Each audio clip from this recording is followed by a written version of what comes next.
नमस्कार। आईपा के इस मंच पर आप सभी का स्वागत है। आईपा यानी all India progressive politics association एक मुहिम है जो कि ऐसे विचार या ऐसे व्यक्ति जो समाज में प्रगतिशील राजनीति के पोषक हों उनको एक मंच प्रदान करता है। इसी सिलसिले में हम आज पहुंचे हुए हैं लखनऊ के सोरीनगर विधानसभा के सोरीनगर प्रथम वार्ड के पार्षद श्री राम नरेश रावत जी के पास। इनसे बात करेंगे कि आखिर देश में किन मुद्दों पर राजनीति होनी चाहिए। सर बहुत बहुत स्वागत है आईपा के इस मंच पे आपका। नमस्कार। तो सबसे पहला सवाल, आईपा जो एक मुहिम चला रहा है कि देश में प्रगतिशील राजनीति की बात हो, मुद्दा आधारित राजनीति की बात हो, सर्वांगीण विकास के जो मुद्दे हैं उन पे राजनीति हो, इस मुहिम को कैसे देखते हैं? सबसे पहले आईपाई को जो है मैं बहुत बहुत बधाई देता हूं, आपको बधाई देता हूं, आपको धन्यवाद कहता हूं कि आपने कम से कम इस स्थिति में आपने एक मुहिम छेड़ी है देश के सर्वांगीण विकास के लिए। इसमें प्रदेश नहीं आता, देश आता है।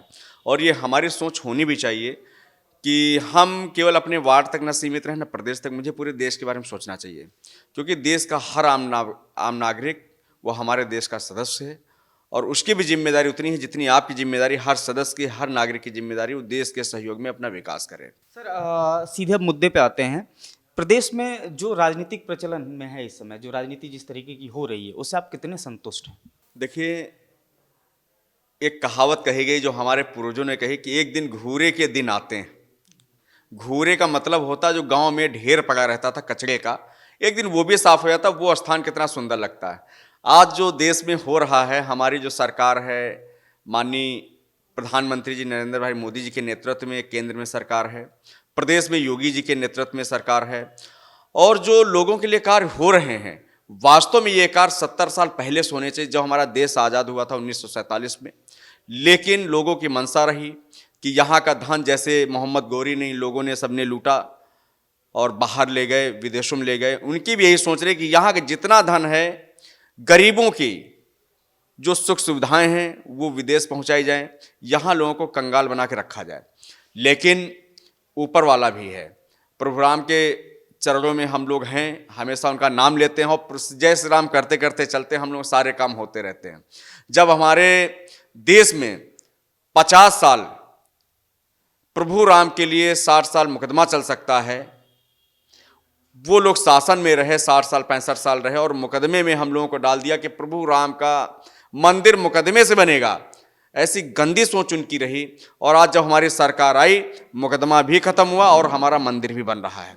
ऐसी आस्था इसी तरीके से लोगों के अंदर होनी चाहिए कि हमें जो विकास के लिए सोचना है वो आम जनमानस के लिए सोचना है, ना कि अपने लिए।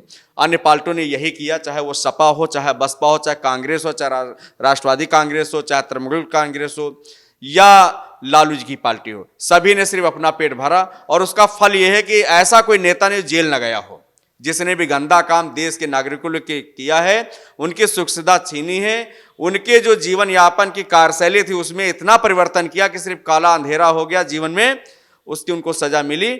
और हम लोग जो है भारतीय जनता पार्टी के जनसेवक हैं, उससे पहले हम उन लोगों के जनसेवक हैं जिन्होंने हमें चुना है।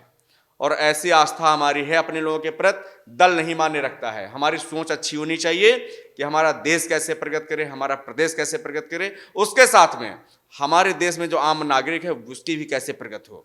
सर इसी से जुड़ा मेरा सवाल है कि हम चाहे लाख कोशिश कर लें, जो स्थानीय मुद्दे, जो सर्वांगीण विकास के मुद्दे होते हैं, स्वास्थ्य, शिक्षा, पानी और बिजली, ये मुद्दे कहीं ना कहीं चुनाव में खो से जाते हैं और कोई ना कोई एक भावात्मक मुद्दा आ जाता है जिस पर चुनाव हो जाता है। इसको आप कितना सही मानते हैं? देखिए, जब देश गुलामी की जंजीरों में जकड़ा हुआ था तब भी जनता कहती थी, राजस कहती थी विकास करिए। आज हम स्वतंत्र हैं, आज़ाद हैं, आज़ाद देश में वो व्यवस्थाएं की गई थी, बाबा साहब ने वो व्यवस्थाएं की थी, सरदार वल्लभ भाई पटेल ने वो सपना देखा था, लाल बहादुर शास्त्री ने वो सपना देखा था, चंद्रशेखर आजाद ने वो सपना देखा था। लेकिन मैंने कहा अभी कि जो 60-70 सालों में हुआ, ये उसका परिणाम है कि आज जो लोग चाहते हैं कि भारतीय जनता पार्टी की सरकार है एकदम से सब कुछ हो जाए, नहीं हो सकता है। क्योंकि एक ये कैंसर का जो बीमारी है कांग्रेस ने जो पैदा किया देश में अन्य दलों के साथ में मिल करके, वो बहुत ही गलत और बहुत ही भयावह स्थिति रही। स्थानीय मुद्दे पहले भी थे, हमारी जनता पहले भी कांग्रेस से भी कहते थे कि हमें आप जल की व्यवस्था कराइए, उचित शिक्षा की व्यवस्था कराइए, उचित स्वास्थ्य की व्यवस्था कराइए, रहने सहने की व्यवस्था कराइए, जिनके पास छतें उनको महान मकान मुहैया कराइए। लेकिन उनकी जो तानाशाही रवैया थी कि सिर्फ देश से धन लूटना, बाहर भेजना है, उसका परिणाम ये है। लेकिन हम उस दिशा में चल रहे हैं। हम विपक्ष की बात नहीं सुनते हैं, हम अपनी जनता की बात सुनते हैं। हमारी जनता क्या कहती है? विपक्ष तो राजनीति में है, उसका तो एम है सिर्फ देश को लूटना है, देश को खोखला करना है, हमारी बात को, हमारी जनता की बात को स्वीकार नहीं करना है। लेकिन हमारा मकसद है कि हम अपनी जनता की सुनेंगे, जनता के लिए करेंगे, और हर कार्य करने में समय लगता है। स्थानीय मुद्दे हमेशा बने रहेंगे, क्योंकि सड़कें बनती हैं, सड़कें टूटती हैं, सड़कें जब पुरानी होती हैं फिर वो नहीं बनती। ये मुद्दे कभी हट नहीं सकते। लेकिन हमारी सोच होनी चाहिए कि हर गली में, हर मोहल्ले में, हर व्यक्ति को, देश के हर कोने में वो सुविधाएं मिलनी चाहिए जो एक आम नागरिक को जीवन में बहुत जरूरी होती हैं। जी, अक्सर ये देखा गया है कि जब राजनीति अपने मुख्य चरम पे आती है, जब चुनाव आता है, तो जात पात की राजनीति शुरू हो जाती है, आरक्षण की राजनीति शुरू हो जाती है, धर्म की राजनीति शुरू होती है। ये कितना सही है और कितना गलत है? तो आखिर हम लोग इसके लिए क्या करें कि जो जो लोकल मुद्दे हैं, सर्वांगीण विकास के, जो वो मुद्दे ही रहें और ये सब मुद्दे ना आने पाए? देखिए, जो हमारे संविधान में जो अधिकार दिए गए हैं, सबके लिए अधिकार हैं। उसमें जो व्यवस्थाएं हैं कि जैसे से परिवर्तन होगा वैसे से देश हमारा स्टेबल होगा और लोग स्टेबल होंगे। लेकिन देश के अंदर जात की राजनीति नहीं होनी चाहिए, ना हम लोग इसमें राजनीति करते हैं।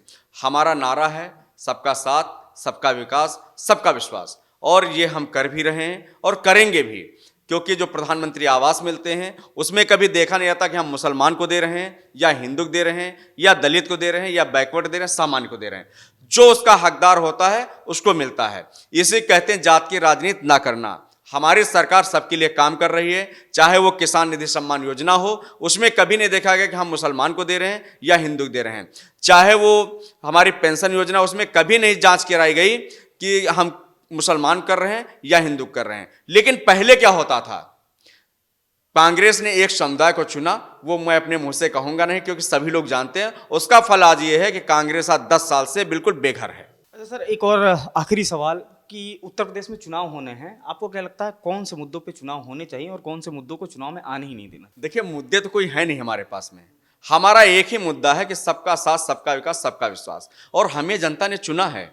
2014 में कांग्रेस को जड़ से समाप्त कर दिया। इसी देश की जनता ने देश से बाहर निकाल के फेंक दिया। आज उनके पास में कितनी सीटें हैं सबको मालूम। वो विपक्ष के लायक नहीं है।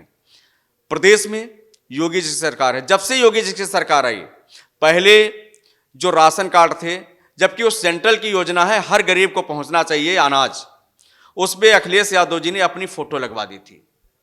आज क्या है? एक ऐसा राशन कार्ड जिसपे किसी की फोटो नहीं, सिर्फ किसकी है?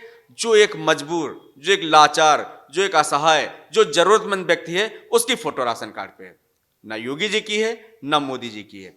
ऐसे काम होने चाहिए। फोटो से काम नहीं होते हैं। हमारा चरित्र अच्छा होना चाहिए, हमारी सोच अच्छी होनी चाहिए। हमारे मुद्दे ये हैं कि हर आदमी की समस्याओं को दूर करना है, ज़्यादा से ज़्यादा काम करना है, ज़्यादा से ज़्यादा लोगों के लिए मेहनत करनी, ज़्यादा से ज़्यादा लोगों के लिए सुविधाएं देनी, चाहे मकान के लिए हो, चाहे पानी के लिए हो, चाहे बिजली के लिए हो, चाहे सिंचाई के लिए हो, चाहे शिक्षा के लिए हो। ऐसी सारी समस्याएं हैं देश के अंदर, प्रदेश के अंदर।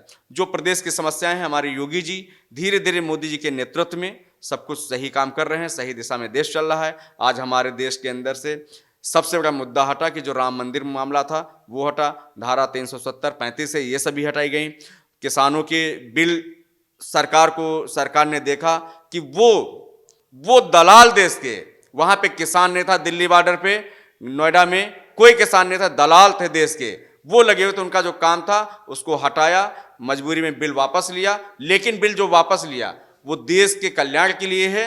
अगर वापस लिया उसमें संशोधन होंगे और दोबारा बिल आएगा, ये ऐसे हम उम्मीद करते हैं। दूसरी बात ये है कि काम जितना हो रहा है हमेशा होगा, उससे ज़्यादा हम लोग करते हैं। मैं तो पार्षद हूँ, हमेशा सोच रखता हूँ अपनी जनता के लिए, तो मैं उम्मीद ऐसी रखता हूँ कि हमारे योगी जी भी अपनी जनता के लिए सोच रखते हैं, जनता के लिए काम करेंगे। तो आप थे राम नरेश रावत जी। आपने सुना कि उनके क्या विचार हैं देश में जिस तरीके से राजनीति हो रही है, जो परिपाटी चल रही राजनीति पे उसको किस तरीके से बदला जाए और मुद्दा आधारित राजनीति किस तरीके से हो। आई पास जुड़ने के लिए आप सभी का बहुत बहुत धन्यवाद।